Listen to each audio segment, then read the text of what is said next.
Welcome to Just Break Up, the podcast about love, heartbreak, and all the relationship advice you don't want to hear. My name is Sierra DeMulder. And I'm Sam Blackwell. And this week we're going to answer some letters from people who are struggling with gambling addiction and who are feeling resentful of how a friend is dismissing her trauma. But today we're going to read a letter from somebody whose partner tends to sweat the small things. But before we begin, we just want to give you our Surgeon General's warning, which is that Sierra and I are not licensed mental health practitioners. We are not professionals. We are not trained in this. We are not sponsored by professionals. Please take our advice as you see fit. We are only here to offer our humble musings to hopefully shed some understanding and maybe some laughs about the incredibly rewarding but mostly confusing experience that is love.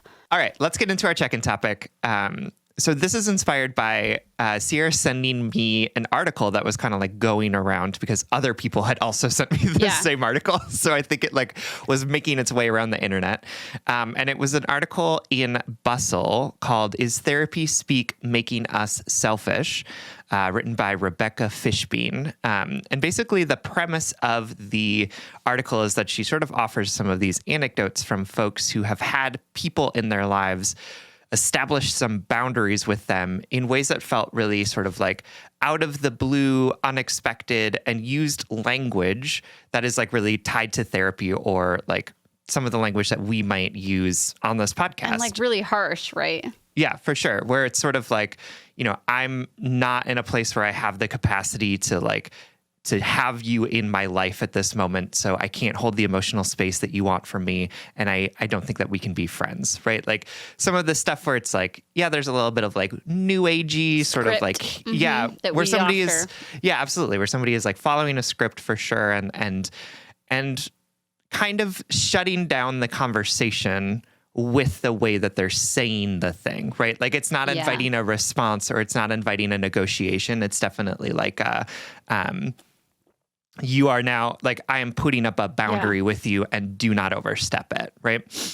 And the argument in this article is kind of this idea that like therapy speak is making us selfish because we're sort of putting these boundaries up. We're making it sound really official with the way that we're talking, and we're not inviting an opportunity for anyone to respond. And the idea that we're sort of like putting up these boundaries and cutting off relationships that may not need to be cut off, but because we've gotten all this messages around boundaries and like therapy speak, we're sort of following the script and cutting off these relationships in ways that the people who are being cut off receive as being like really unexpected, really cold, really strange, and like not valuing the however many years or however many weeks or whatever it is that this person has been friends with them, or the fact that they're their sibling, or like all of that. Is that a accurate summation? Was a perfect. Okay. Yeah, I'll add a couple things. Like, first, can we do a quick like how you defined therapy speak? We've kind of talked about it a couple times over the years. Yeah, I would say that it's a lot of like using some of the language around mental health in like a more sort of casual way. So, right, like I think the idea around like boundaries is probably a big one that comes up a lot, or like you're being toxic. Yeah, toxic. There's also a lot of stuff in here around like the way that you're doing this is like narcissistic, or like you're making me feel unsafe in this situation. Yeah. Like that kind of stuff that's like can be really helpful in a lot of different ways. And also when you hear it, somebody say it to you can feel like, what are you trying to say to me? Right? Yeah. And I think one of the core, maybe not explicitly stated foundations of the article is that some of the way these boundaries are upheld or delivered sort of make the recipient of that feel like the humanity is stripped from their relationship, that they're like... It's like an HR situation. Yes, like an HR thing. Exactly. And so I sent this article to Sam the second I saw it because we have been having similar conversations, you know, internally as friends and as podcast hosts. And I also sent it to him because, like, I have really conflicting feelings about the article. Like, I feel pretty torn because the article for me was not like the salacious tell-all. I think that or not even the tell-all, more like it wasn't. Some of the examples in the article were not, I don't know, startling to me. They seemed very reasonable. Like, I guess because of the thousands of letters we've read at this point and because of my own personal experiences, I just know that sometimes we can no longer be in relationships with one another. For sure. And the language might seem sterile or like from HR, but that's because we have come to the end of the road of the relational based language of the conversation. And that's when you do have to send the email or the text or the memo or the, Sure. and say like, this is done. I can't the path of conversation is no longer being trodden on. I now need to just say this, put up this road sign and leave it at that. So the scripts can seem really sterile, but part of me really understands why sometimes you just have to like put that road sign up and say, this is no longer safe for me. I'm not going to talk to you anymore.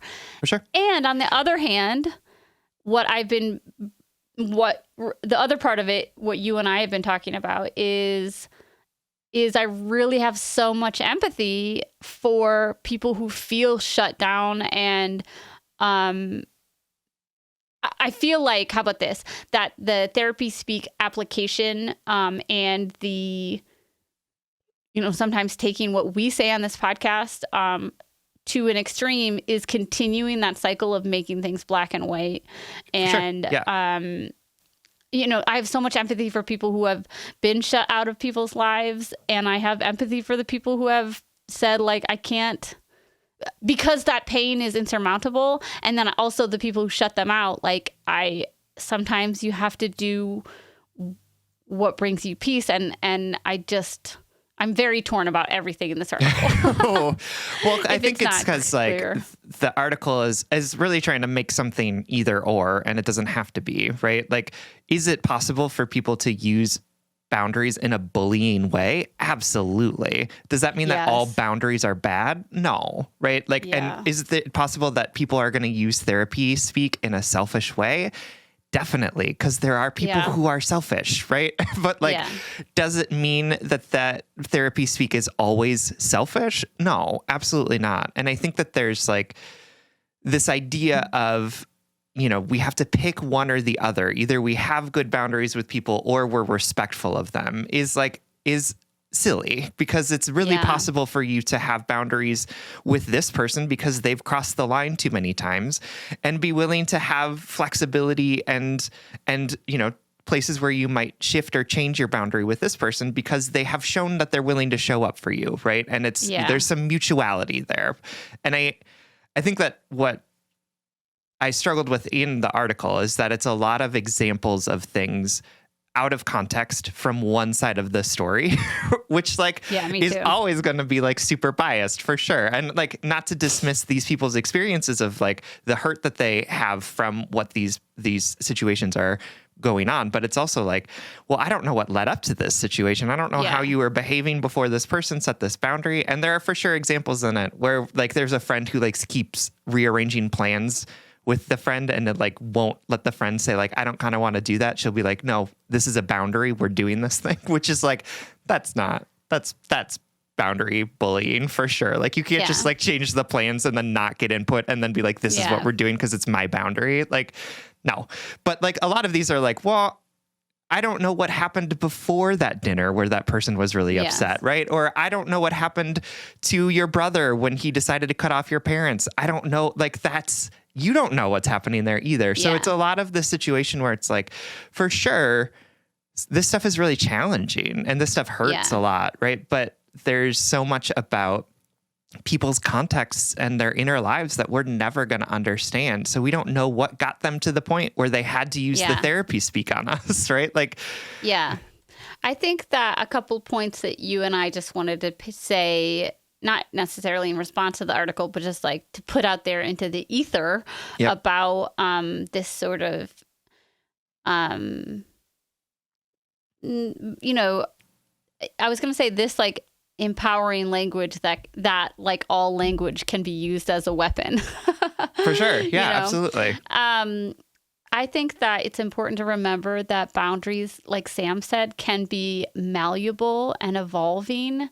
Like Sam had the great example of like, you can have boundaries with one person and not the same boundaries with the other. And the thing that popped in my mind was like, you can have boundaries that fluctuate with this same person, or you can have just internal boundaries, or honestly, like half the time my boundaries are just me making space to process my feelings about that person with someone else and still interacting with that person, For sure.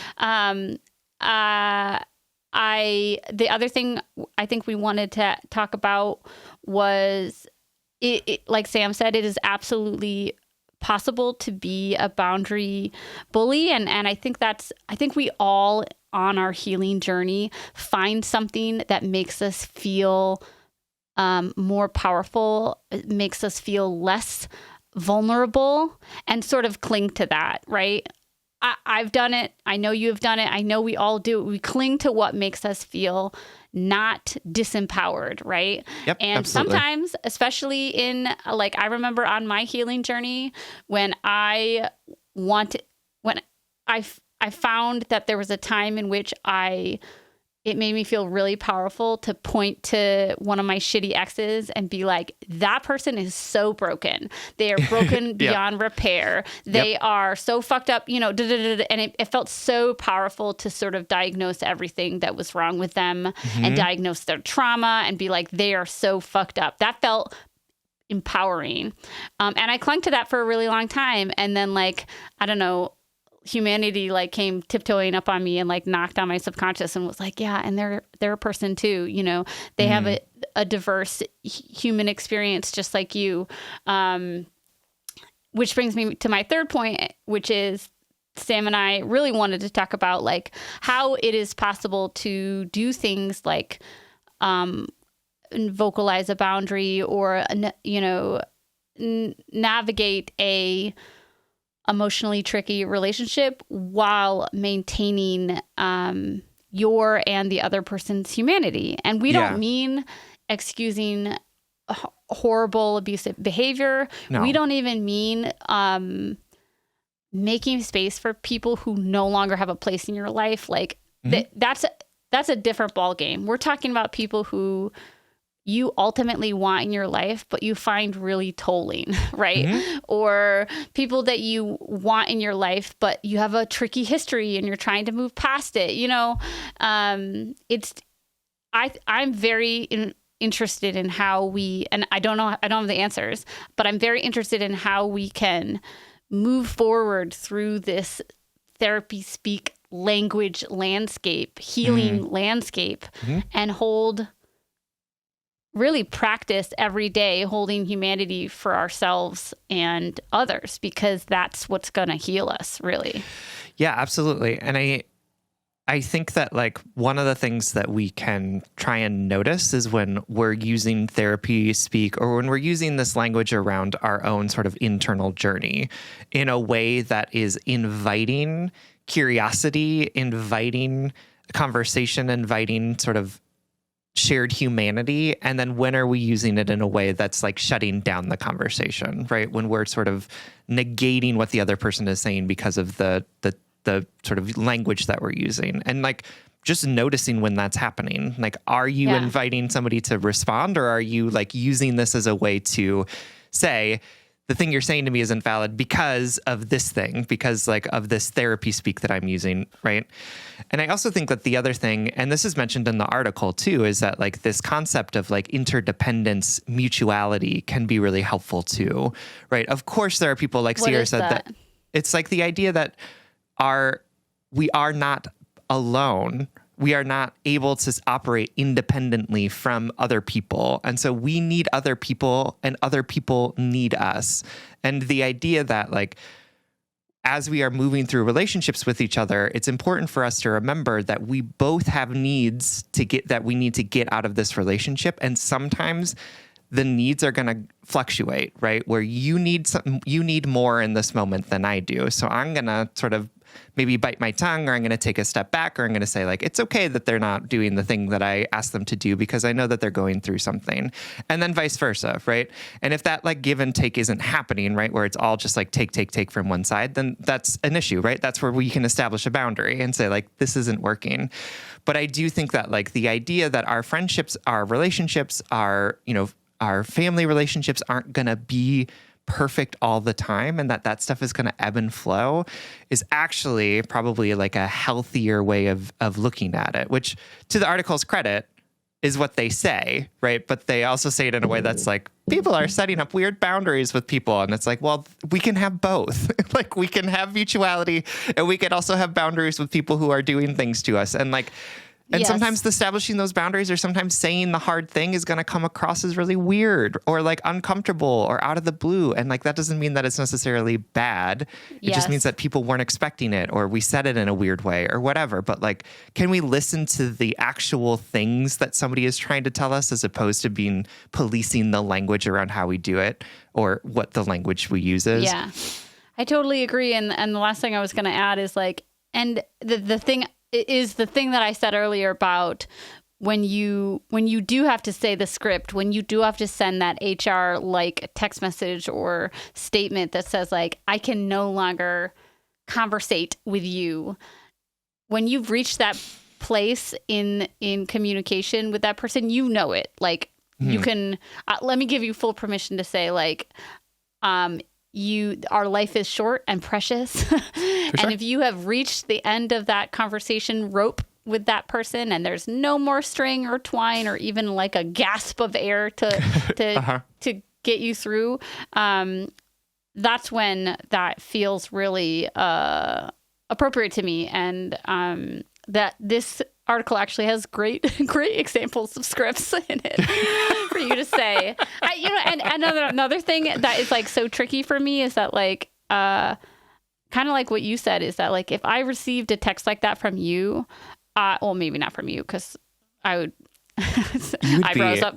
I was like, you would be devastated. No, I'd be devastated. But like, I think we have the foundation in a relationship in which if you sent me an HR style text, it would be beautifully articulate and like gorgeously crafted. And I'd be like, oh, wow, that makes sense. I'm just saying, how about this? To be rejected from anyone in any way always hurts. It's always surprising. And I think that's another thing we should get used to is like, we're not for everyone and yada, yada. Absolutely. Anyway, we're kind of going all over the place with this check-in topic, but it obviously inspired a lot of thoughts. And also, like, as somebody who received one of these emails on my birthday, I can tell you that it was not a pleasant experience. It never will be. So is the point to make that a more pleasurable experience? Because I'm not sure it will be. It's never fun to be broken up with, ever. And so what is the expectation? On my birthday, you know what I mean? I know, man. That was intentional. That guy was... Okay. Absolutely. And now that person is like no longer in my life, which is great. Yeah. You know, like Anyway, we're all over the place, but check out the article. I really actually did enjoy it because it brought up a lot of thoughts and feelings in me. Oh, for sure. On Bustle. What's it called again? Therapy Speak. Is therapy speak making us selfish? I closed the tab. I'm sorry. That was it. You already Is therapy said the name. speak? Yeah. Is therapy speak making us selfish by Rebecca Fishbein? Awesome. All right, let's get into our letter. Our first letter is coming to us from Hopeful and Confused, whose pronouns are she, her, who is writing to us from a yucky feeling. Hi, Sierra and Sam. My good, true love, he, him, let's call him D, and I, she, her, recently moved in, started a family, and are aiming for marriage when my messy divorce finally legally clears away. We both have everything we've ever wanted: a house, a dog, a child, land, financial stability. We both agree on how we see the bigger picture of life and feel safe to share our most vulnerable thoughts with one another. He is extremely reliable, and I feel safe to trust him, which is something I've never experienced. In reality, this may be the first good relationship I've ever had. Most of my dating was in a haze of low self-esteem and drug and alcohol abuse that resulted in harmful relationships. Now that I'm sober and feel secure about my commitment to D, I'm noticing I have many sticking points. I do work with a therapist and a 12-step program that helps a ton, but there's a key issue I wanted to hear your opinions on. D is very particular, something I admire in his work, his care for himself, and our home, but something I have a hard time receiving when it's aimed at me. There's a large age gap. I am the younger one, and I often feel as though he is trying to mentor me instead of see me as an equal. I used to enjoy this dynamic when we first got together, but since bringing a child into this world, I fear what it will tell them about that dynamic between men and women and romantic partners of all kinds. D is never mean about his critiques when directed at me, and they are usually small. How to use a kitchen knife, how to paint a wall, how to put together a bookshelf. That's like a poem. Sorry. Poems you should have just lists take of that, 3. like found Yeah, art. beautiful. However, I do feel that it's a frequent occurrence. I often feel that he thinks my decisions on how I do things are a result of me not knowing rather than a conscious decision I made because I don't value these small things being orderly as much as he does. That's key. That is key. I grew up in a very critical household, shout out to having 2 Virgo parents, and felt that I could never really relax. So this is bringing up a lot of strong feelings for me. I also grew up hearing, quote, someone always has it worse whenever I was hurting. So there's a lot in me that wants to just try harder to be grateful for the things that are good. My old habit was to people please until I was burnt out and then to run far away from the relationship as possible. But this time I really want to stay and thrive with this person and our family. I've tried to compromise and pay more attention to the details, but whenever I seem to have cleaned up one thing, he focuses on another. I sense my low self-esteem cropping up and causing resentment and fear. On top of this, he is very judgmental about other people's characters based on how they do small things. He will often make negative comments about strangers based on how they act at the grocery store or park their cars. Never once has he alluded to me being a bad person because of my minor mistakes. But if it's easier for me to associate the two, I fear greatly for what it does to our child. Moreover, what kind of parent/partner am I that I can't stand up for myself better? There is so much I love about this man and what he adds to my life. And this seems like something so small that I'm maybe overthinking or making much larger than it really is. We've talked about it a few times, but I feel I am ineffective and confused when I try to speak my piece on it. Any tips for how I can either let go or boss up in this situation? I'll take absolutely anything you've got, from musings to the toughest of love. Thank you so much for everything you do. Love, Hopeful and Confused. All right, hopeful and confused. Thank you so much for writing to us and trusting us with this letter.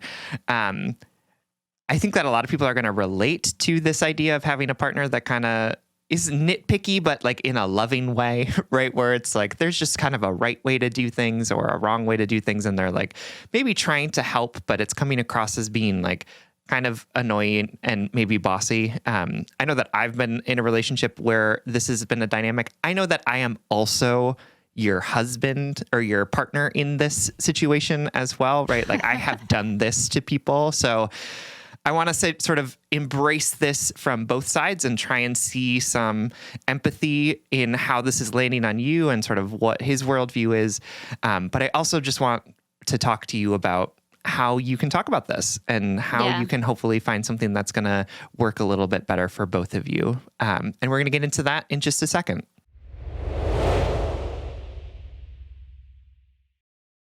All right, my darling, echoing everything that Sam said, thank you so much for writing and for trusting us with this excellent letter. I want to just first start by saying I thought it was really interesting that you said, am I overthinking this? And what kind of parent and partner am I? And I want to just say, you're a totally reasonable one. You're not overthinking this. I think this is obviously, not only is it triggering some childhood experiences or training that you received about doing things right or wrong, but when we fall into romantic relationships, particularly if we have not been, in stable ones or secure ones in so long, the first it is an act of survival to bite your tongue. It is an act of safety to be like, oh, this is okay, even though it makes me feel uncomfortable, even though it's triggering all of my insecurities, even though I don't really care about using the paintbrush in this way. I won't bring up that his critique of my painting bothers me, because I feel I'm safe for the first time in my life and I don't want to lose this. That's just such a reasonable reaction. You're not a bad parent for that. You're not a bad partner for that. I do think it shows I know from having my baby that like everything felt cracked open afterwards, and you do start looking at your behaviors and your attachments and your history so differently once you become a parent. And sure. I just wanted to also nod to that, like that I love that you're thinking, well, what is this going to teach my child, and what are they going to see in me as I accept this behavior in any which way? So I just want to I don't know, like throw a blanket of affirmation over you and say, yeah, this all makes a lot of sense. And I don't think you're overreacting. I think this is the absolutely right thing to start processing through now before it snowballs. Oh, absolutely. And I think that like, it's okay that this is something that you liked and appreciated in the past and is now something that you're looking at differently because the dynamics of your relationship have changed, right? Like, and I don't think that there's anything wrong with you liking it in the past, right? It can be helpful to have somebody tell you like how to do things you don't know how to do, or to like... And a little hot. Right, absolutely. Where you're like, oh, that's why your walls all look so good, is because you paint them in this way. Interesting. Good to know, right? Like that kind of stuff can be super helpful. But to your point, if it's coming over and over and over again, and if it's like not the dynamic that you necessarily want in your relationship now, or that you want your kid to be picking up on, I think that that's a really legitimate and valid reason to say, like, can we shift the way that this is happening so that we're doing it in a way that feels more productive or helpful? And I think that like, and I also think that like, I have a lot of empathy for your partner in this too, right? As somebody that was taught by my parents as well, that there's like a right and wrong way to do basically everything on the planet. It is really hard for me to not like look at the way that Peter loads the dishwasher and say like, that's not the right way, or to watch him clean something and be like, what are you doing? That's not the way, right? Or like go into the cabinet and see that he opened the cereal box the wrong way, right? Like, and it's really, this sort of impulse is not necessarily something that I like about myself, but it is like an impulse that comes up a lot. It's like, oop, that's the wrong way. That's the wrong way. That's the wrong way. Because that's what I had to be on the lookout for. And it sounds like you empathize with this, but that's something I had to be on the lookout for in my household, because if I didn't do the thing the right way, I would get talked to, right? I would get reprimanded. I would be told that I'm doing it the wrong way. So I have empathy for you. I have empathy for your partner. And the fact that you say that everything else in your relationship is so wonderful is really great. So hopefully this is something that he's going to be able to like hear and talk with you about in a way that's going to lead to something that can change this behavior / find a way for you to operate in it in a way that feels more comfortable for you. Yeah. And before swinging it back to you, one thing that I want to say about your partner is, just as Sam shared his internal motivation for his internal, I was going to say rigidity when it comes to right and wrong ways. Fine. Is that the right word? Okay. You can use that, yeah. I felt bad about that. It's like it's like a discipline, right? It's just like there's you got to do things the right way, right? Yeah. Yeah. So I'm interested in your partner's internal motivations. I am wondering if it would behoove you say that you feel like a little disempowered when it comes to the conversations you've been having about this with him. One of the avenues of conversation I want you to have with him, and this is going to be an ongoing thing. This is not going to just be a once and done conversation. This is going to be you two adapting together as you move through your relationship. What are his motivations? What are his internal what is the compass inside him telling him that if he does something wrong, it's going to make him look stupid, or will he get reprimanded, or is he just not used to thinking, letting go control, like I think a lot of young people learned that if they kept everything in order or had control over everything, things wouldn't go wrong or people wouldn't leave them or hurt them or whatever, so what is he trying to accomplish with this sort of control? Because that's how I see it, is it's not just that there's a black and white way of thinking, it's that there is a level of control that he wants. Not that he's controlling. I don't think I'm saying that, but that he wants to make choices in his environment that control the whatever. Anyway, but going back to you, I want you to think about two different things as you continually bring this up. I guess we could start with that, is that this has to be an ongoing conversation with you and your partner. So even if you feel like you stumble, I think you can, start by saying like, this has been coming up for me and I want us to be able to talk about it. I want us to return to it because I don't think we're going to I want this to be something that we can return to. I know that you're going to have to do two things. One, because of past people pleasing, and because of all the things you love about him, you're going to have to somehow, with your therapist or with your partner, with your loved ones, work on not internalizing his requests so much and instead feeling comfortable, secure, loved, at peace when you do things your own way. Like, oh, that is a cool way to use a paintbrush. I'm fine with the way I use it. I mean, that's what it is, right? It's like if we're accepting our partner for the way they like to do things and they say, look, this is how you can cut a tomato. And you say, oh, that's interesting. I'm going to keep cutting it the way I feel comfortable. Is there a way that you can, if he never stops his critiques or his suggestions or his sometimes condescending remarks, is there a way that you can let them just like brush off of you? And that's not me giving him a free pass, but it does sound like this is in his makeup. So I want you to be able to have conversations about this with him and also learn to be like, well, I'm at peace with the way I do it. You can do it this way and I'm going to do it this way. And you and I both have to flex towards each other and be okay with that.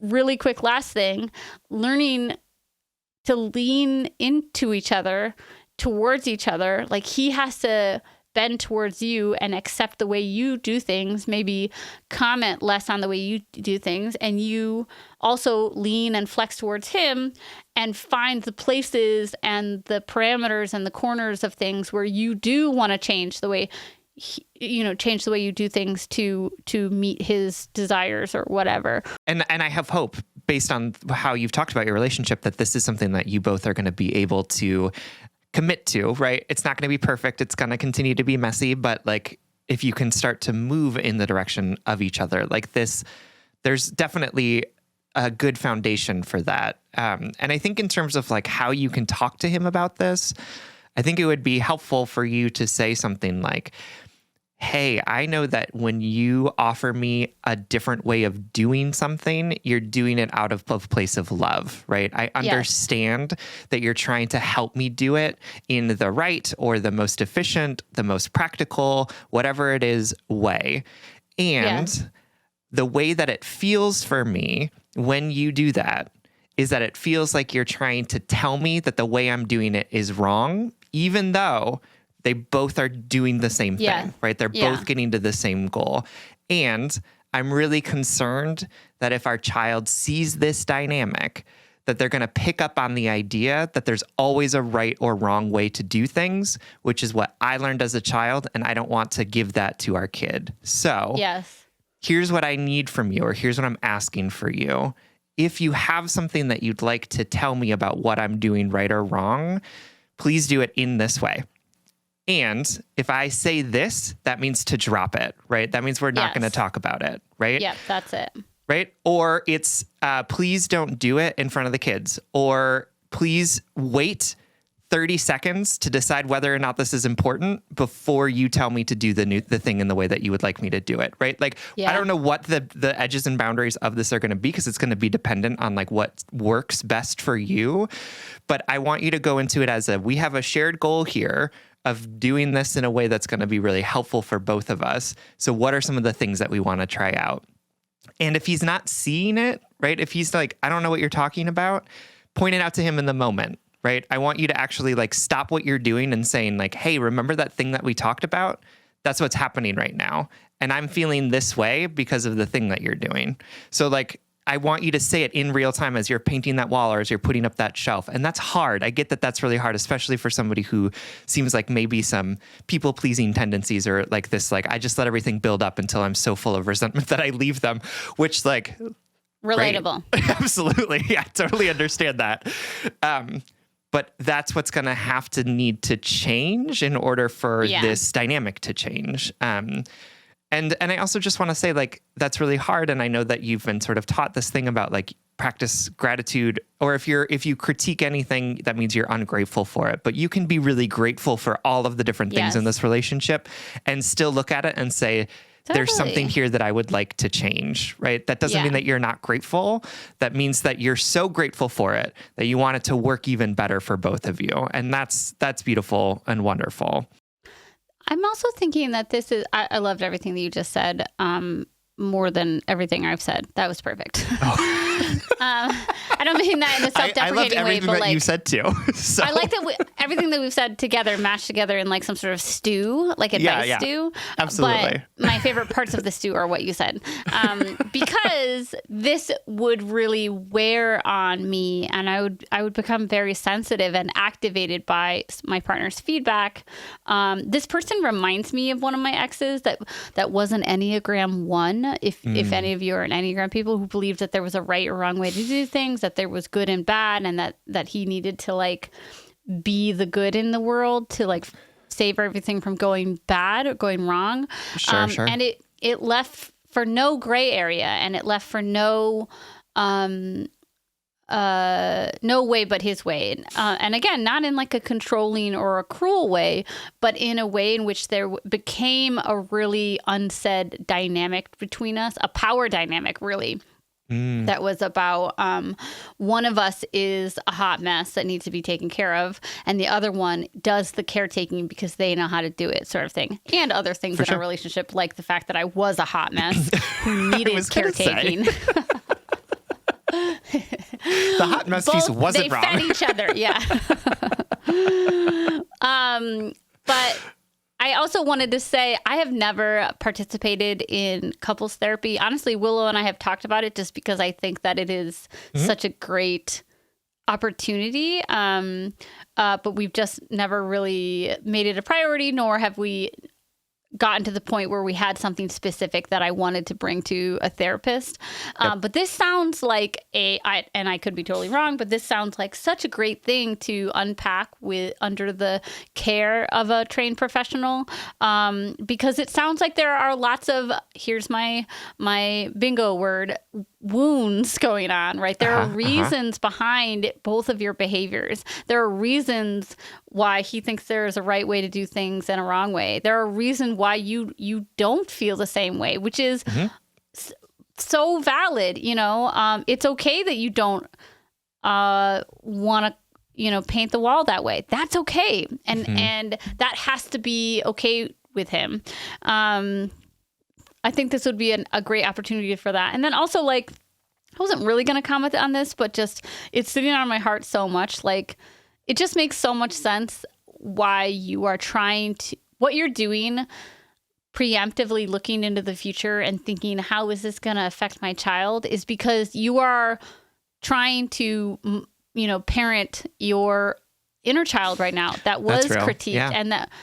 And who is here now, and you see the past so clearly of what could happen to a child that is told that there's a right or wrong way to do things, and is constantly policed on those things, and I think that makes it that much more important for you and your partner to be doing that really hard, really vulnerable, ongoing work of where are these wounds. what are they asking for? How are they coming out? And how can I find a different way to treat them than I've been treating them my whole life? This is the work. This is why we do it, right? So that we can break these generational cycles and hopefully do better for the next one. Absolutely. And this is all hard. Like, I know this is all hard. You've said that you brought it up before.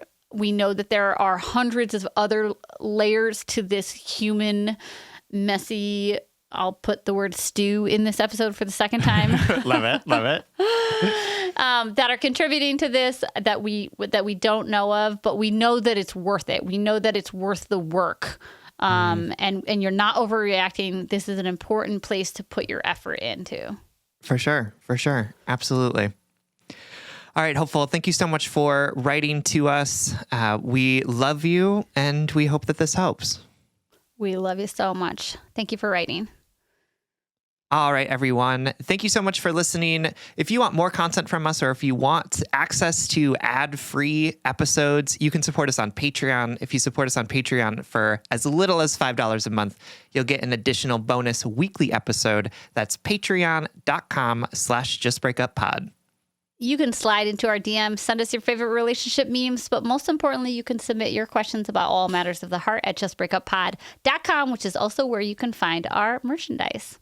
Please remember to like, follow, subscribe, give us a 5-star rating and review. This literally keeps our mics on and helps us reach more brokenhearted souls who need 2 random strangers giving them relationship advice. Just Break Up is a production of Duvid Media, original music, recording, editing, producing, all magical things by our good friend Spencer Worth Davis. Make sure to check out his shows and music on Spotify. And remember, it is absolutely possible to receive someone's critique or feedback or idea for your life from someone and thank them and be grateful and be present and love everything about them, and also say, no, thank you. That path, that choice, that paintbrush isn't for me. And if all else fails, just break up.